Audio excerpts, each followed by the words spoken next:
AMD or Broadcom to challenge NVIDIA? Don't laugh. Today, the FT, Financial Times, said that SoftBank wanted to team up with Intel to challenge NVIDIA, but the deal fell apart because apparently Intel couldn't deliver. And it said, I believe it. Very hard for Intel to deliver such a heinous balance sheet. AMD and Broadcom would be worthy standards, though. It's purely speculative. But so was the story in some outfit called The Information that crushed the AI stocks 2 weeks ago by claiming that NVIDIA's latest high-end chip, Blackwell, was significantly delayed and would therefore cause a setback for many of the tech titans.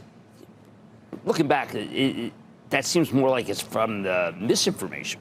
Now, we'll hear from NVIDIA on the 28th. The company's in its quiet period, can't currently defend itself. But I'll tell you, there's been a subtle shift against the negative narrative against AI, a shift that should allow NVIDIA to run right into the quarter.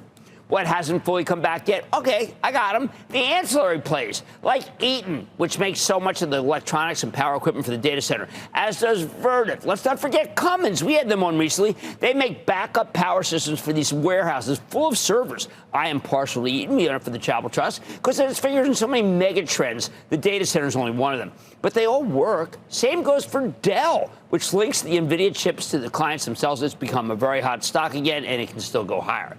How do we know that business is still booming here? Well, why don't we just listen to Jonathan Gray? He's the president and COO of Blackstone, the massive private equity firm that owns a gigantic data center company called QTS. John was up with us on Squawk on the Street earlier this week. He told a tale of incredible growth. It's not running out any room whatsoever. Early innings. There's so much data that's needed to the point where building these data centers will be a huge, profitable business for a very, very long time. At the end of the day, artificial intelligence and its accoutrements keep flitting in and out of style on Wall Street. Each time it's pronounced dead. Each time some wag points out that the gains in NVIDIA are absurd and must be rolled back. Each time you get a giant snapback like we're seeing right now. Maybe, just maybe, when the group sells off again, we should remember that the data center is not some fleeting, finite story. It's actually more like the greatest story ever told. After the fast sell-off that ended with a big gap, on August 5th, NVIDIA bounced back nicely and is confirming the descending channel that started at the all-time high on June 20th. I expect NVIDIA to stay in a waiting pattern until it releases its earnings on August 28th.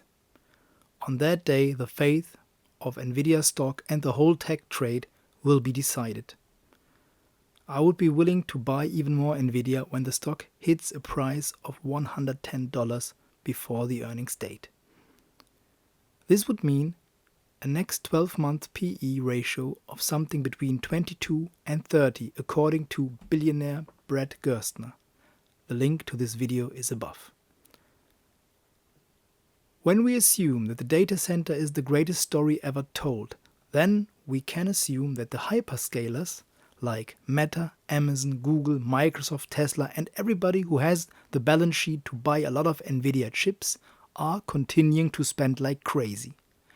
Because none of them wants to be the next Kodak, who had the pole position to profit from a revolutionary technology like digital photography, but were unwilling or unable to grasp it.